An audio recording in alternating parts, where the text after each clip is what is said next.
എന്നെ എല്ലാവർക്കും തന്നെ അറിയാമായിരിക്കുമല്ലോ. എനിക്ക് പറയാനുള്ളത് നമ്മുടെ ഈ കുടുംബം, നമുക്ക് ഈ വീട്ടിലെ നമ്മുടെ അച്ഛനും അമ്മയും മക്കളും എങ്ങനെ ഒത്തൊരുമിച്ച് പോകുന്നോ അതേപോലെ തന്നെ നമ്മുടെ ഈ വീക്കാൻ കുടുംബവും മുമ്പോട്ട് പോകണമെന്ന് എനിക്ക് എല്ലാവരോടും പറയാനുള്ളത്. കാരണം നമ്മളെല്ലാവരെയും പലതരത്തിൽ നമ്മൾ അവജ്ഞ നേരിട്ടുകൊണ്ടിരിക്കുന്ന ഒരു കാലഘട്ടമൊക്കെ നമ്മൾ കടന്നുപോയി. ഇപ്പോൾ നമ്മൾ സർക്കാരിലോട്ട് നമ്മുടെ ആവശ്യങ്ങളെല്ലാം ഉന്നയിച്ച് സർക്കാരിന് അത് ശരിയായ തോന്നിയുകൊണ്ട് നമ്മുടെ ആവശ്യങ്ങൾ ഉന്നയിച്ച് നമുക്ക് നമ്മുടെ റേഷന് ലോകത്തിലെ വേൾഡ് തലത്തിലെ ഒരു ക്യാൻസർ രോഗികളുടെ ഒരു സംഘടന രൂപീകരിക്കുക എന്ന് പറഞ്ഞാൽ ഭയങ്കരമല്ലേ? ആണോ? എല്ലാവരും കൈയടിക്കേ. അത് നമുക്ക് സാധിച്ചെടുക്കാൻ പറ്റി. ഇനി ഇതേപോലെ തന്നെ വെച്ചടി നമുക്ക് മുമ്പോട്ട് ഓരോ പടികളും നമുക്ക് വൻ വിജയമാക്കി ചവിട്ടി കയറണം. ഏതാ നമുക്കിനി വേണമെങ്കിൽ ആ മല കയറാം അല്ലേ? എല്ലാവരും ഒത്തുപിടിച്ചാൽ മലയും ഇങ്ങോട്ട് പോരുന്നാ പറയുന്നത്. അതുപോലെ എല്ലാവരും നമ്മളെ എല്ലാവർക്കും തെറ്റും കുറ്റങ്ങളും ഒക്കെ ഉള്ളവർ, ആരും തികഞ്ഞവരാരും ഇല്ല. ഉണ്ടോ? ഇല്ല. അപ്പൊ നമുക്ക് തന്നെ ഒരു കണ്ണ് നല്ലതിനെ കാണാനും ഒരു കണ്ണ് ചീത്തേനെ കാണാനും, അതുപോലെ ചെവി രണ്ടെണ്ണം ഉണ്ടാകും, നല്ലതിനെ ചീത്ത കളയാനും. അങ്ങനെ നമ്മൾ ഉൾക്കൊള്ളണം. നമ്മളെല്ലാം നമുക്ക് തന്നൊക്കെ സർവേശ്വരൻ നമുക്ക് നമ്മുടെ ഒരു ശരീരത്തിലോട്ട് ഈശ്വരൻ ഈ ഒരു കയറ്റി വിട്ടു. അത് അവിടെ കിടന്ന് അങ്ങ് അട്ടഹസിച്ച് വിസിച്ചുകൊണ്ടിരിക്കുകയാണ്.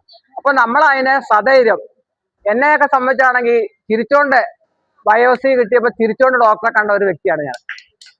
അപ്പൊ ആ ധൈര്യം ഇല്ലാതെ വന്ന എന്റെ ചേട്ടൻ അപ്പോഴേ അറ്റാക്ക് വന്നു. എന്നെ ക്യാൻസർ അറിഞ്ഞ പുള്ളി പോയി. അപ്പൊ അതിനെ റിക്കവറായി വന്നു കഴിഞ്ഞപ്പോഴാണ് ഞാനിപ്പോ ഒന്ന് വീണിട്ട് ഇപ്പൊ അറക്കോട് മുഴുവൻ പോയിട്ടിരിക്കുക. എന്നാലും എനിക്ക് ഫുൾ സപ്പോർട്ട്, എന്റെ മക്കള് അവരുടെ ഫുൾ സപ്പോർട്ടാണ് എന്നെ ഇങ്ങനെ കോഴിക്കോട് ഞാൻ എത്തി.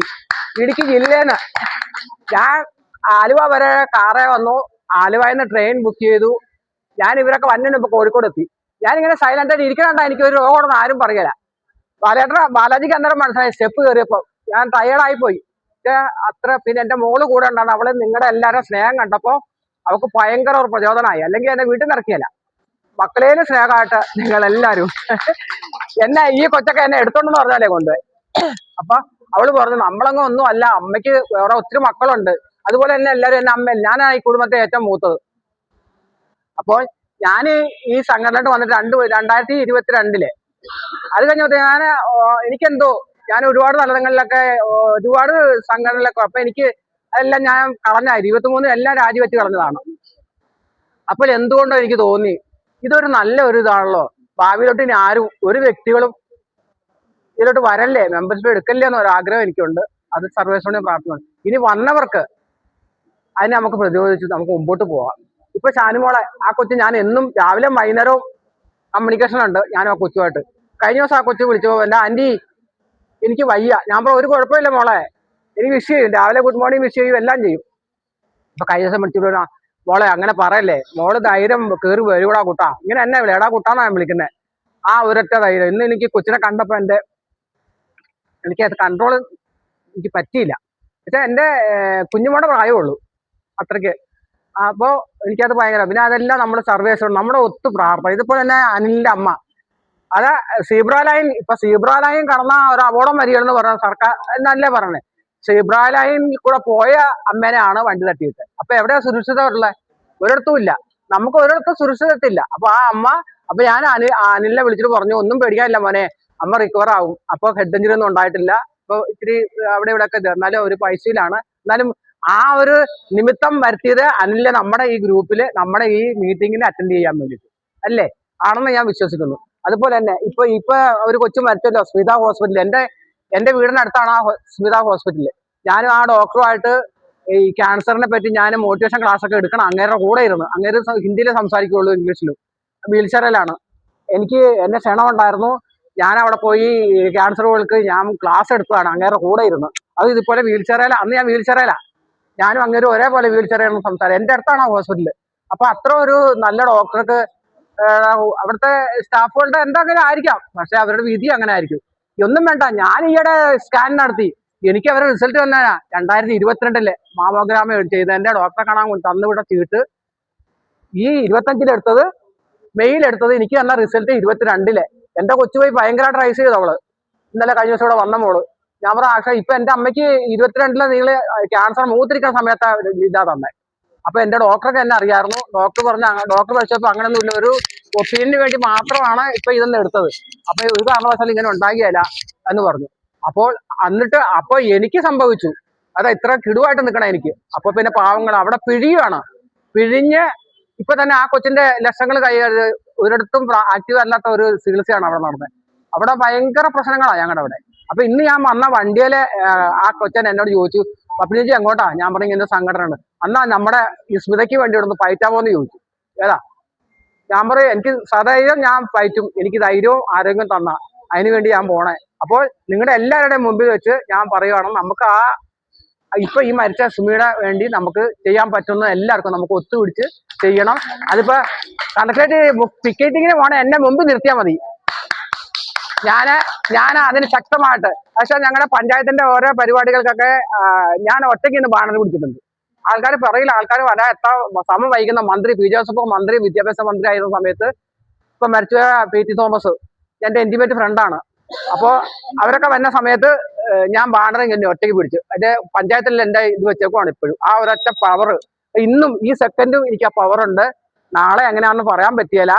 സർവേഷൻ അതിനുള്ള തരട്ടെ എന്നാ എനിക്ക് പറയാനുള്ളൂ. പിന്നെ നിങ്ങളുടെ ഓരോരുത്തരുടെ ഈ കൂട്ടായ്മ കാണുമ്പോൾ എനിക്ക് ഭയങ്കര സന്തോഷം. നമ്മളെല്ലാവരും ഒത്തുപിടിക്കണം. നമുക്ക് ഈ ബാലാജി ഇപ്പൊ എന്നെ ബാലേട്ടൻ പറഞ്ഞു ബാലേട്ട എന്ന് വിളിക്കരുത്, പപ്പൻ ചേച്ചി എന്നെ ബാല എന്ന് വിളിച്ചോളൂ. അപ്പൊ ആണോ? അപ്പൊ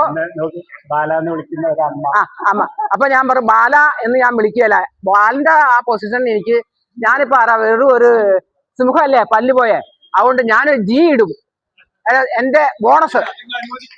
അത് ഞാൻ റിക്വസ്റ്റ് ചെയ്തു, ബാല ജി എന്നാ ഞാനിപ്പോ വിളിക്കുന്നത്. എപ്പോ ഞാൻ രാത്രിയും പകലും എല്ലാം വീഡിയോ കോള്. ഇപ്പൊ കഴിഞ്ഞ ദിവസം ഒരു ഒപ്പീനിയൻ ഇപ്പൊ ഡോക്ടറെ പറഞ്ഞപ്പോ ഞാൻ എന്നെ കാണിക്കുന്ന ഡോക്ടറെ കൊണ്ട് ഞാൻ ഒപ്പീനിയൻ എടുത്തു. അതുപോലെ നമ്മളെ കൊണ്ട് ചെയ്യാൻ മാത്രം എത്തും. നമുക്ക് സാമ്പത്തികം കൊണ്ട് ആരെയും ഒന്നും സഹായം. നമ്മുടെ ഈ വായിൽ ഒരു പുഞ്ചിരി നമുക്ക് എന്തെല്ലാം ഗുണം തരും ഒന്ന് ഓർത്ത് വെക്കേ. ചിരിക്കുന്ന അതിനകത്ത് ഒരു ചിരിയുള്ള മുഖം കാണുമ്പോൾ ഭയങ്കര സന്തോഷമല്ലേ, എല്ലാവർക്കും പോസിറ്റീവ് ആകല്ലേ എന്ന് പറഞ്ഞാല് നമ്മളെല്ലാവരും ഒരമ്മയുടെ മക്കളെ എല്ലാവരും അമ്മമാരെ കാണാൻ ഓണത്തിലെല്ലാം എല്ലാ ഇതിനും ചെല്ലും എന്ന് പറഞ്ഞാലും നമുക്ക് ഇതുപോലെ കൂട്ടായ്മ. നിങ്ങളെല്ലാവരും കോഴിക്കോട് വരണ്ടായിരുന്നു. കോഴിക്കോട് അത്ര ഒരു പരിപാടി വെച്ച എന്റെ തങ്ങള് കൂട്ടുന്ന ബിഗ് സല്യൂട്ട്. അല്ല അത് ഞാൻ രാവിലെ കൊടുത്താറുണ്ട്, ഇനി കൊടുക്കുക.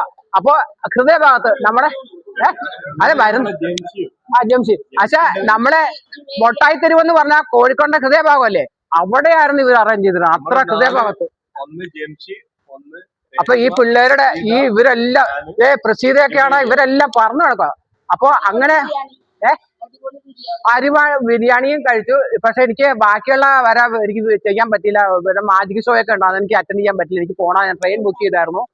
രാത്രി 12:30 1:30 വീട്ടിൽ ചെന്നപ്പോ വീട്ടിൽ ആരും എന്നോട് ചൂടായില്ല. എന്റെ മോള് പറഞ്ഞു, എന്റെ പൊന്നെ നമ്മളങ്ങും ഒന്നും അല്ല, അമ്മ അവിടെ ചെന്ന് കാണണം സത്യം. അതുകൊണ്ട് എനിക്കിപ്പോ ഇന്ന് നാളെ എന്റെ ആങ്ങളുടെ മോളുടെ കല്യാണാ. ഞാൻ അവിടെ വന്ന് ഇരിക്കണേ. അപ്പോ കല്യാണത്തിന് ഞാൻ രോഗം വന്നു കഴിഞ്ഞ് ഞാൻ ഒരെണ്ണം അറ്റൻഡ് ചെയ്തിട്ടില്ല. അപ്പൊ അവര് റിക്വസ്റ്റ് ചെയ്ത ആന്റി വന്നം. അപ്പൊ ഞാൻ പറഞ്ഞു എനിക്ക് ഇങ്ങനെ പോകണം. അത് വേണ്ടല്ലോ, ഇന്നലെ അല്ലേ കോഴിക്കോട് പോയിട്ട് വന്നു. ഞാൻ പറഞ്ഞു അത് നിങ്ങളുടെ ഇത് എന്റെ സത്യം പറഞ്ഞ അത് പിള്ളേർ വീഡിയോ കോളിൽ പിടിച്ചു. ഞാൻ പറഞ്ഞു അത് നിങ്ങളുടെ ആവശ്യം. ഇനി എനിക്ക് വലിയ കാലങ്ങളൊന്നും ഇല്ല. ഇനി എനിക്ക് സമ്പാദിക്കാനോ മക്കളെ കെട്ടിക്കാനോ ഒന്നും. എനിക്ക് ഈ സംഘടന ഞാൻ തുടങ്ങി വെച്ചു, അതിന് എനിക്കൊന്ന് മുമ്പോട്ട് പോകണം. അതിനാണ് നാളെ എൻ്റെ കുട്ടിയുടെ കല്യാണമാണ്. അവരെല്ലാം അറിയപ്പോ ഞാൻ മൈലാഞ്ചിയിൽ വൈകിട്ടൊക്കെ അവിടെ അങ്ങ് ചെല്ലും. നാളെ അടിപൊളി കല്യാണമാണ്. അപ്പോൾ അവരോടൊക്കെ ഞാൻ പറഞ്ഞു നിങ്ങളെന്നോട് ക്ഷമിക്കണം. എനിക്ക് ഈ സംഘടന നമ്മളൊരു ക്യാൻസർ രോഗികളെ അവഗണിക്കരുത്. ഇനി ഭാവി ആരും ഒരു മക്കളും ആരും തന്നെ നമ്മുടെ മെമ്പർഷിപ്പ് എടുക്കല്ലേ എന്നാണ് എനിക്ക് സർവീസിനോട് വാർത്താക്കാം എന്ന് പറഞ്ഞാൽ നമ്മളെല്ലാവരും ഈ ബാലാജി ഈ ഒരു സംഘടന എന്തോരം കഷ്ടപ്പെടും. നമ്മള് സർക്കാരിൽ നിന്ന് നമ്മൾ ഒരു രജിസ്ട്രേഷൻ ചെയ്യാവുന്ന ഒരു ക്യാൻസർ രോഗികളെ വേൾഡ് തലത്തിലാണ് അല്ലേ ഒരിടത്തൊരു സംഘടന. നമ്മുടെ ലേബലിൽ എല്ലാം കണ്ടാ അറിയാം. നമ്മുടെ ഇതുണ്ടോ, നമ്മുടെ ലെറ്റർപാട് കണ്ടോ? ഈ ലെറ്റർപാടിൽ രണ്ടര അക്ഷരം എഴുതി എവിടെ ചെന്നാലും നമുക്ക് ഭയങ്കര പവറാണ്. അതുപോലെ തന്നെ നമുക്ക് KSRT ബസ്സുകളിലെല്ലാം നമുക്ക് യാത്രാ സൗകര്യം കിട്ടാൻ ഈ ലെറ്റർപാട് നമ്മൾ ആവശ്യപ്പെടണം. കരയുന്ന കുഞ്ഞിനെ പാലുള്ളല്ലേ. അപ്പോൾ നമുക്ക് എല്ലാവർക്കും കൂടെ ഒത്തുപിടിച്ചിട്ട് നിങ്ങളുടെ എല്ലാം ഫുൾ സപ്പോർട്ടും നിങ്ങളുടെ എല്ലാവരുടെ സിഗ്നേച്ചർ വേണം. ഇതെല്ലാം വെച്ച് നമ്മൾ ഇനി നമ്മുടെ മിനിസ്റ്ററെ കണ്ടിട്ടെല്ലാം കൊടുത്ത് അപ്പൊ നിങ്ങളുടെ ഫുൾ സപ്പോർട്ടാണ്. നിങ്ങൾ ഞങ്ങൾ വീഴാൻ പോകുമ്പോ ഇങ്ങനെ ഒന്ന് താങ്ങി തന്നെ 1 ഇയറിന് ഞാനുണ്ടാകും.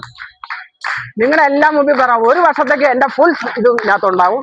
എനിക്കൊന്നും വന്നില്ലെങ്കിൽ ഒരു വർഷത്തേക്ക് ഞാനുണ്ടാവും. അപ്പൊ നമുക്കിതെല്ലാം വൺ വിജയമാക്കി കിടുവാക്കി എടുക്കണമെന്ന് എല്ലാവരും പ്രാർത്ഥിച്ചുകൊണ്ട് എന്റെ വാക്കുകൾ ആർക്കെങ്കിലും എന്റെ ഒരു ഞാൻ ലക്ഷം പേര് എങ്ങസ്റ്റ് കണ്ടോ എന്റെ കുട്ടനെ കണ്ട ഇതില് ഞാൻ ഏറ്റവും പ്രായം കൂടിയ ആളും ഏറ്റവും പ്രായം കുറഞ്ഞ ചക്കരയാ അത്. അപ്പൊ എടാ ഒന്ന് ഏറ്റുന്നേ കുഞ്ഞാ, ഒന്ന് ഏറ്റുന്നേ കണ്ട ഞാൻ എല്ലക്ഷും അത് എങ്ങസ്റ്റും കേട്ടോ. എന്നാ പ്രായം കൂടി അമ്മ അവനേറ്റ. ഇനി ആരും ഒരു കുഞ്ഞുമക്കളും ഒരു വലിയവരും വരല്ലേ എന്ന് സർവേശ്വരനെ പ്രാർത്ഥിച്ചുകൊണ്ട് എന്റെ വാക്കുകൾ നിർത്തുന്നു. നന്ദി, നമസ്കാരം.